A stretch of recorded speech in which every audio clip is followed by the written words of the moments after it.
Well, good morning. It is a beautiful day, and the wind is gone temporarily, right?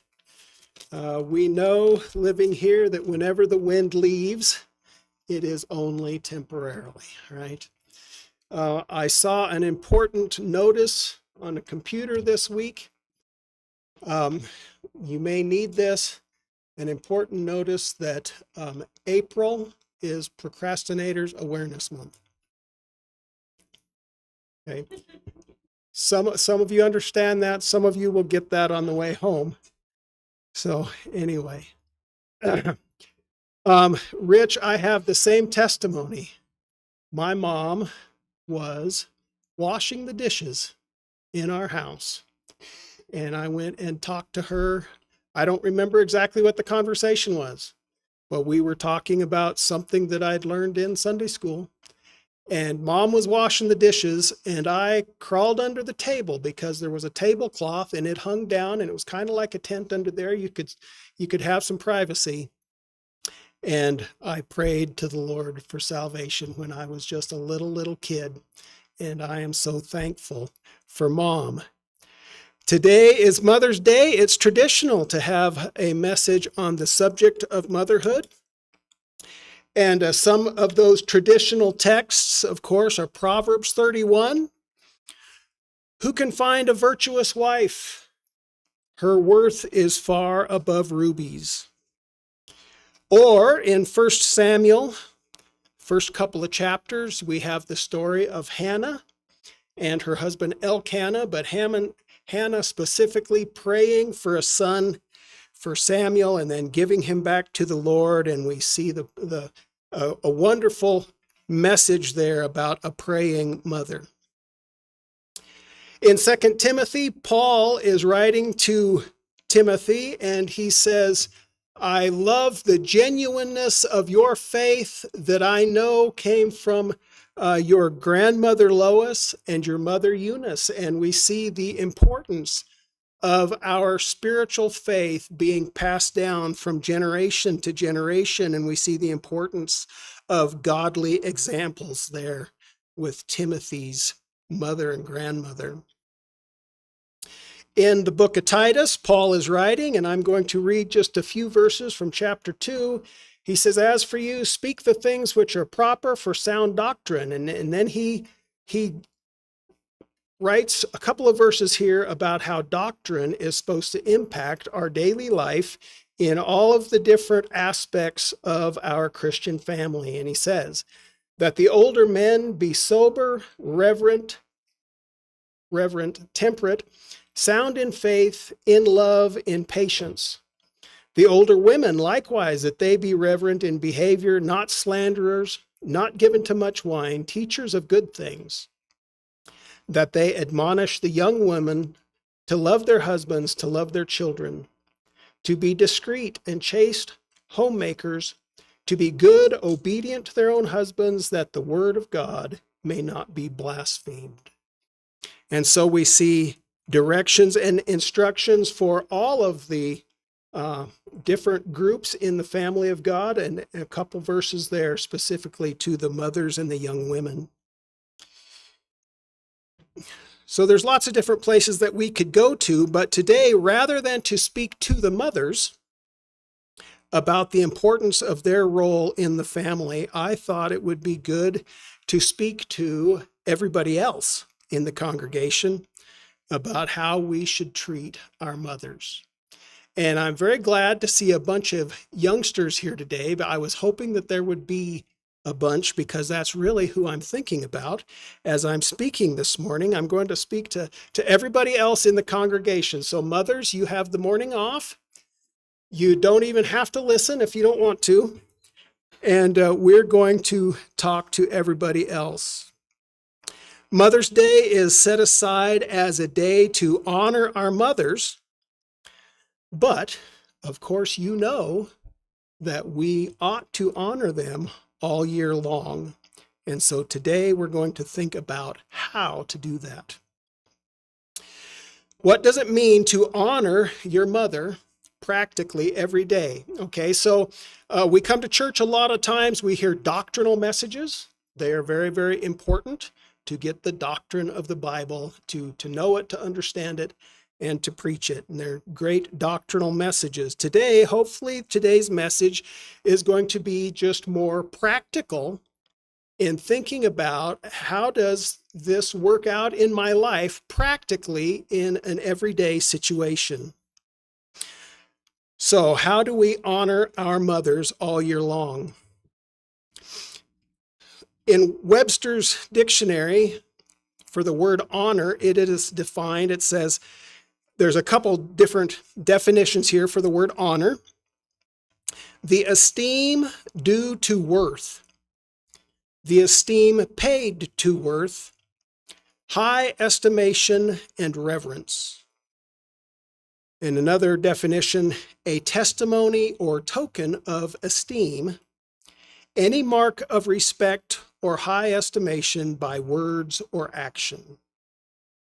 Okay, so inside that definition, we also have the word esteem used a lot, and to esteem is estimation of value. To esteem someone highly is that we value them, we estimate their value to be very, very high. And so when you honor your mother, you place a high value on her and you show it. So practically speaking, how can we make this visible to her all year long? And so today we're really going to shoot for all of the kids and all of the young people. That's who we're talking to mostly. But fathers, you need to take note because we'll talk to you a little bit also and give you an action assignment a little bit later on, all right? So how do we show honor, high esteem, and respect to our mothers all year long in a practical way? Number one, okay, you're going to love this. Number one, obey her quickly. This is a way to show honor and respect to our mothers. Obey her quickly.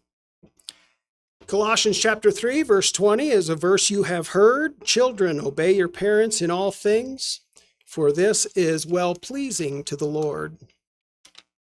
And of course, the key word here, when we say obey her quickly, the key word is quickly, right?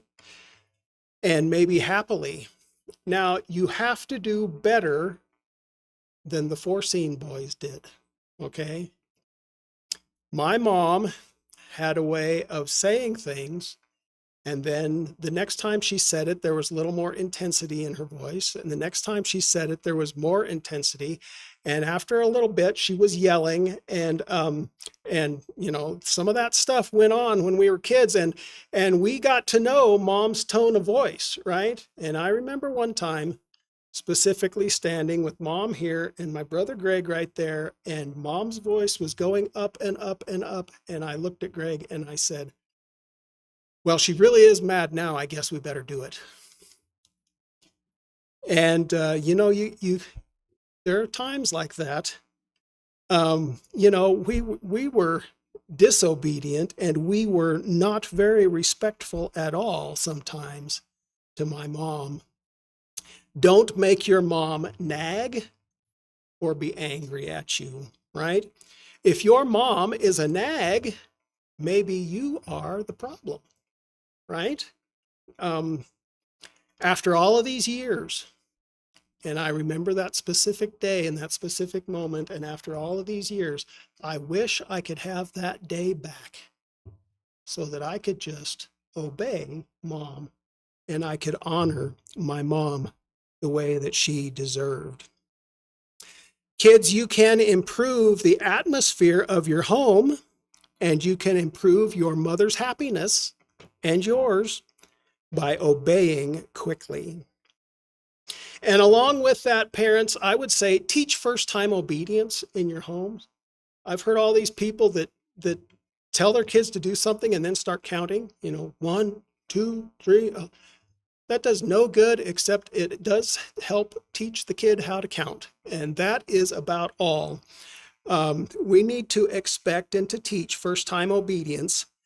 And then as youngsters, we need to practice that, all right? So number 1, obey her quickly. Number 2, speak to her properly.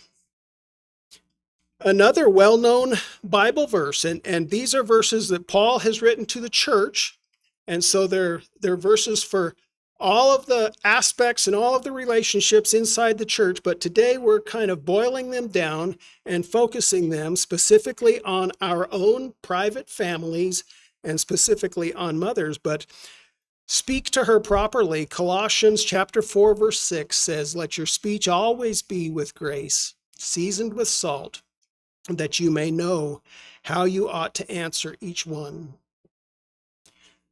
The Bible has a lot to say about how we speak. And if we speak properly to our mothers, it will show that we love and respect them. And so some of the ways that that's going to work out is, number 1, ask nicely, right? Use the word please. Don't demand. She is not your slave. She feels like it sometimes, but she isn't. And so we need to ask nicely and use the word please. Along with that, of course, say thank you. Be appreciative. Mom has a lot to do, a tremendous bunch to do, more than you ever think about. And so say thank you and be appreciative to Mom. Speak kindly, meaning also no disrespect, no rudeness, no sass, backtalk, and no arguing, right? Now, occasionally, and especially as you get a little older, if you are, sincere and polite, you can ask why. And your mom is reasonable. She will probably explain to you why. And every now and then she's going to say, "Because I said so and I'm Mom," right? That's going to be the answer sometimes. And then you just have to go with it. But speak kindly, no disrespect, no rudeness, no sass, no backtalking, no arguing. This is how we live out our Christian lives right inside of our home, and this is how we honor and respect Mom all year long. Don't ever say no. Especially, back to the obedience thing, when she tells you to do something, don't ever say no. No is a no-no, okay? We're not going to say that. So speaking kindly and properly to your mom will show that you honor and respect her, and it will make her like you more. Isn't that great? That's fantastic. Your mom already loves you a whole big bunch, but she'll like you even more. We have a challenge in our Christian families is that we go out into public and we know how to act. In the grocery store, at the bank, in our jobs, when we interact with people, we are polite, we are correct, we have self-control, we know how to act out in public. And then sometimes we come home and our guard goes down. And we can argue and say unkind things and be very short with each other, rude with each other, and flat out mean, right? Sometimes, I remember listening to Charles Swindoll speak one time, and he said that trying to get families ready to go to church on Sunday morning, he said, Sunday morning is carnal time. And I thought, because you got to find everybody's shoes and clothes and get everything ready and maybe get some chores done. And you're trying to get everybody to church, and there might be some screaming and some shouting, and you get in the car and you floor it down the road and you park in the parking lot and you open the doors, and somewhere between the parking lot and the front door of the church, "Hi, how are you?" "Oh, we're fine. Everything's great. This is great." "How are you?" There can be this dichotomy in our lives sometimes, right? When I was in Utah, I didn't know about this until several weeks after it happened, but there was a couple who got in the car and came to church, and they argued all the way from Brigham City to Tremonton. They argued ferociously and terribly all the way, and they got to church. They came in, and we were starting Sunday school, and I asked this guy to pray. And he stood up, and he had the most beautiful and flowery prayer. It was just God-honoring and lovely. And all the time, his wife was sitting there just seething and boiling and thinking, oh my goodness, you hypocrite, right? And she told me about that a few months later. But we have that can happen. We know how to be Christians. We know how to look Christian. We know how to do the church thing and the Christian thing. And what we need to remember is that it's our families, the ones at our house. These are the people that we love the most. These are the people that we don't want to hurt. And so we need to not let our guard down when we come home, but we need to be very, very careful and very cognizant of the fact that we want to live in love and gentleness and patience and mercy and grace inside our home with our families, right? These are the people that we love the most, and these are the people that deserve our best. Speak kindly. Then also, number 3, be helpful.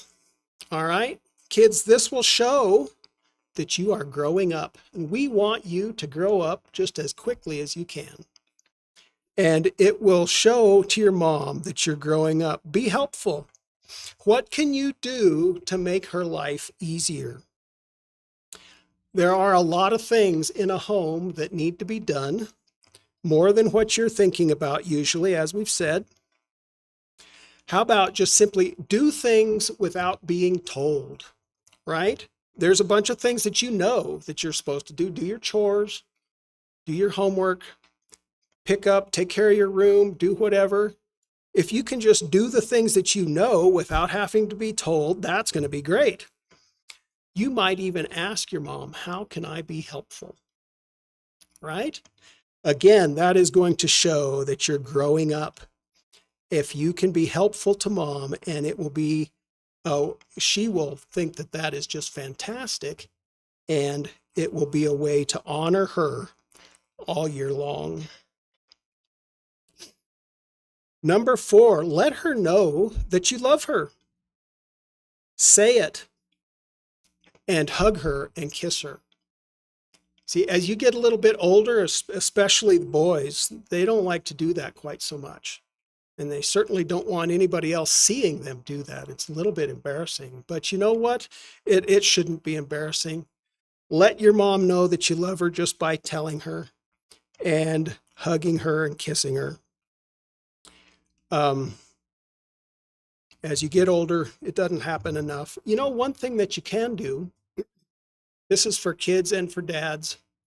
One thing that you can do is to open doors for her. Open the car door for her, right?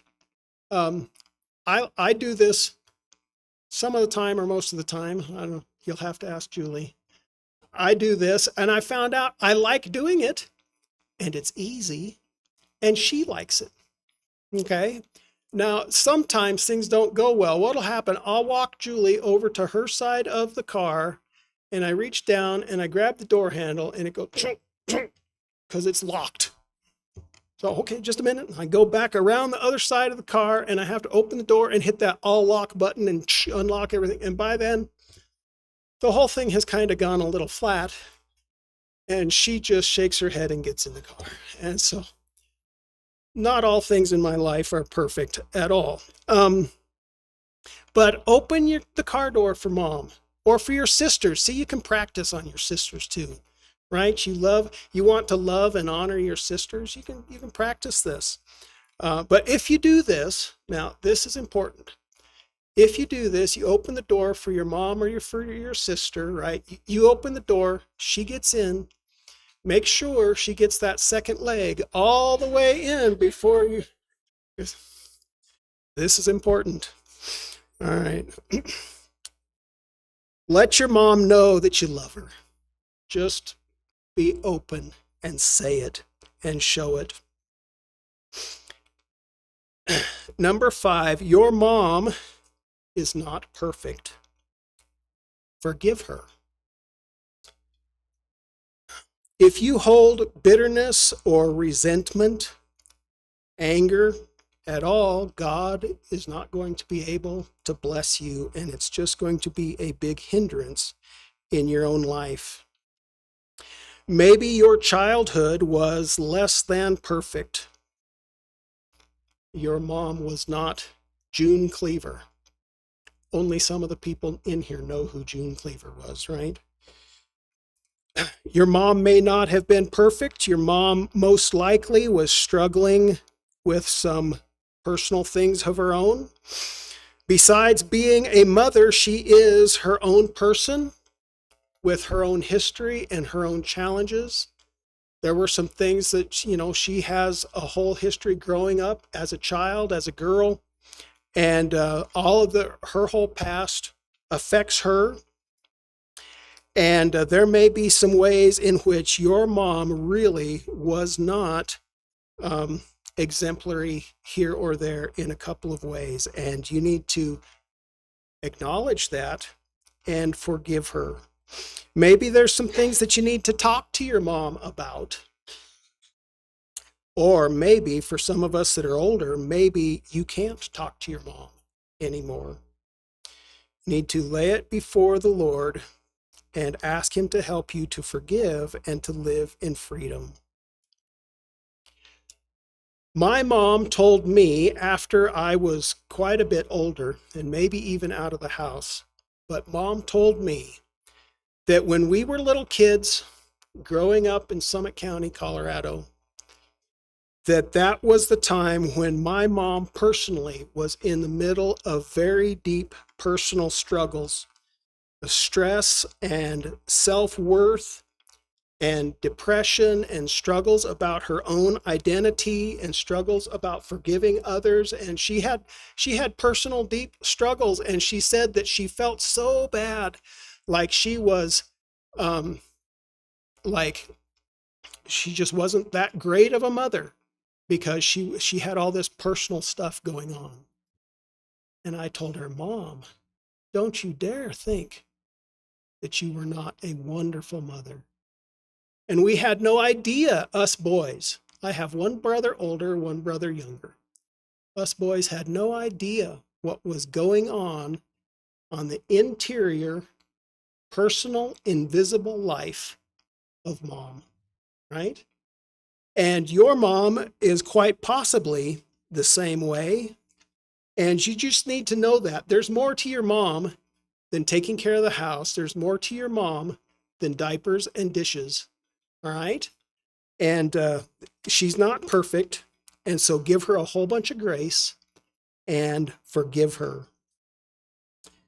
My mom shared a birthday with Queen Elizabeth. They weren't born the same year, but they shared the same day. And then,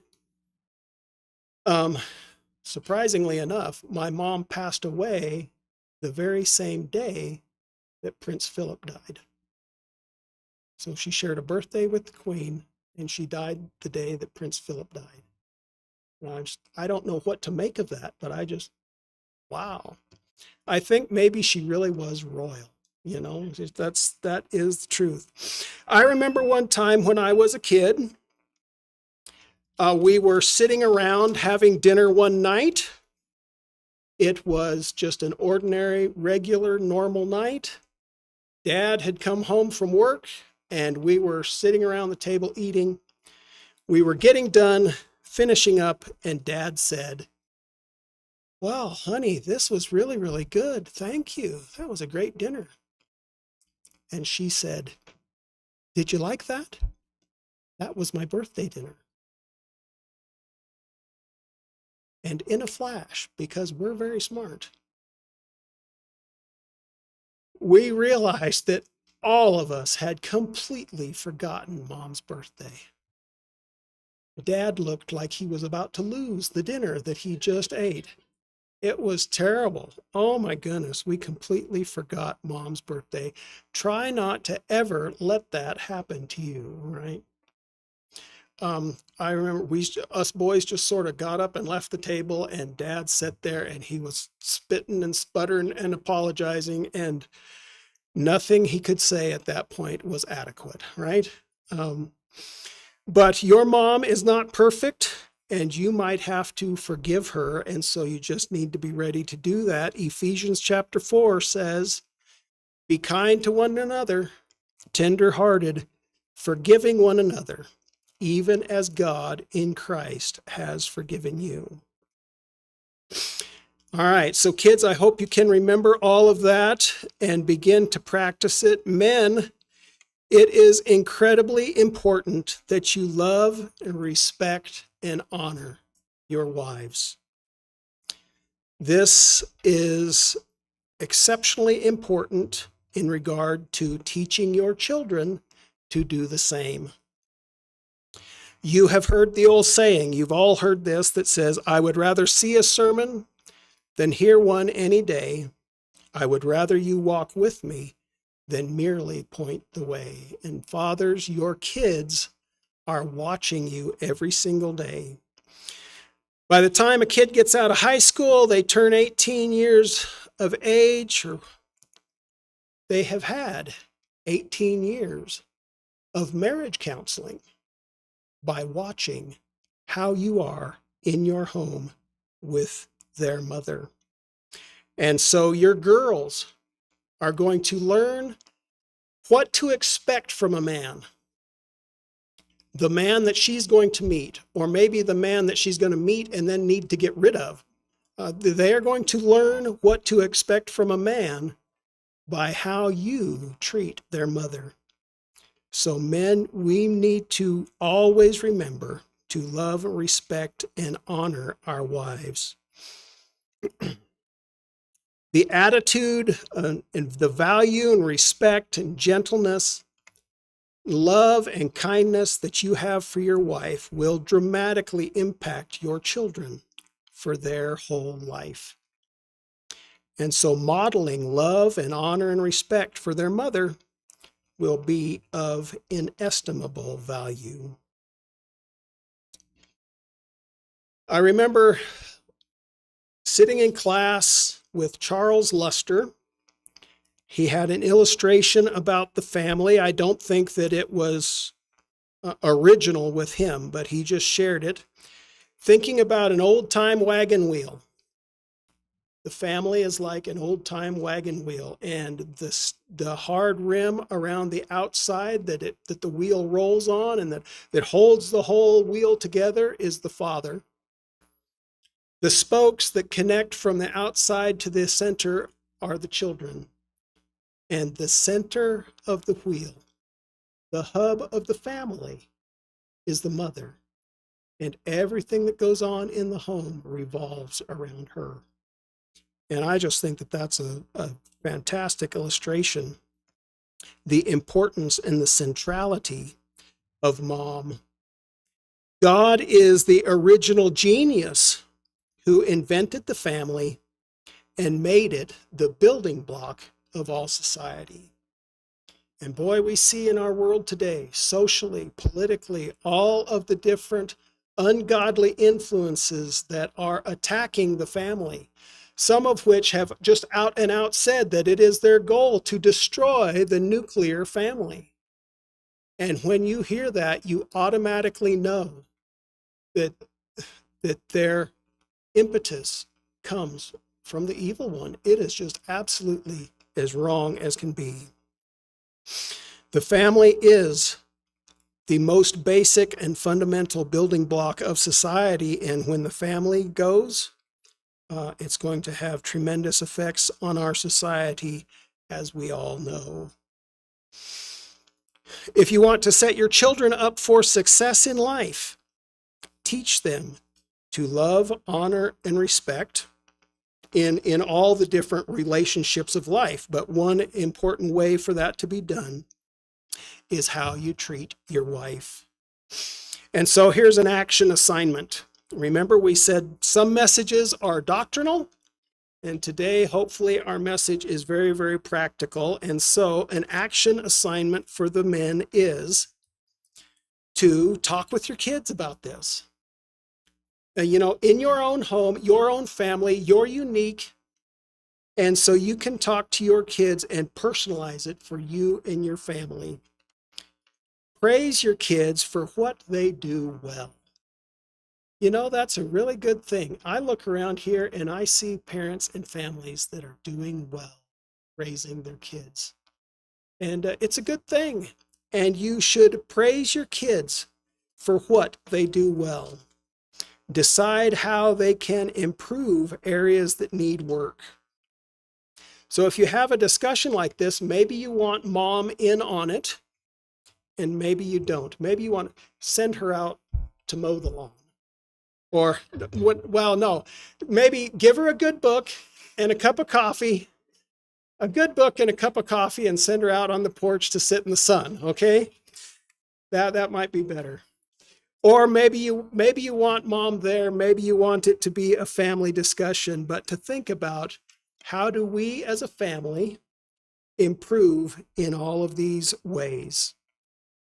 Mothers, we want you to know how important you are, and we want to thank you. And kids and dads, let's make sure that we show our mothers how much we love them, how much we value them and esteem them, and honor them all year long.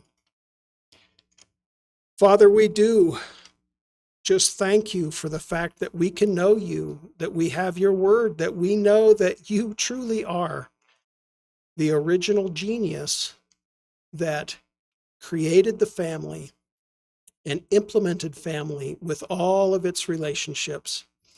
And some of that is challenging, some of that is hard, and yet it is the very, very best place. And it is so rewarding. And Father, I pray that each family here and each home here that is represented would be a home where everybody feels the centrality of love and grace and mercy and patience.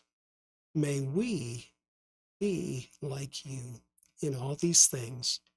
And we thank you ahead of time for the good things that we'll receive if we can implement all these things. In Jesus' name, amen. All right, Mr. Hughesby.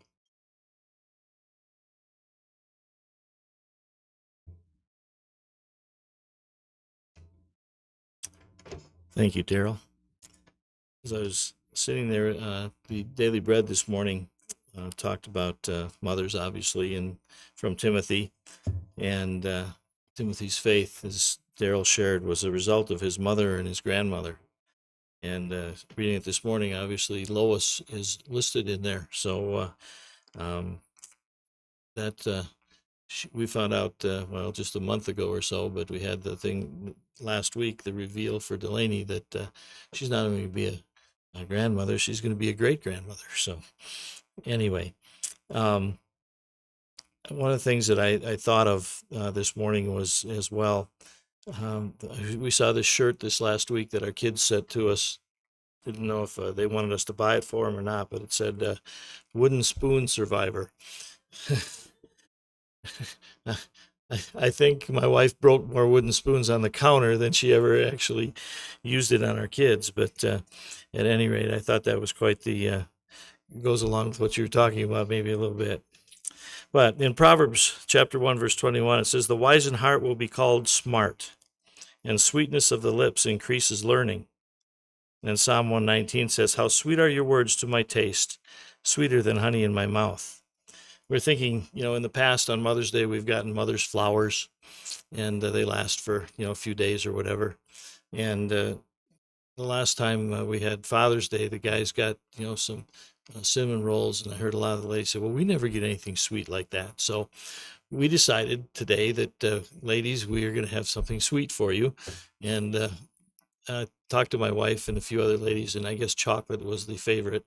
So if all of the adult ladies would like to come forward, and we have a little treat for you, and then all the rest of you ladies that are here, you youngsters that are 18 and under, we have a treat for you as well. But we'll get the ladies to come up first. So if you would come on up, and as we'll be dismissed as we do this. So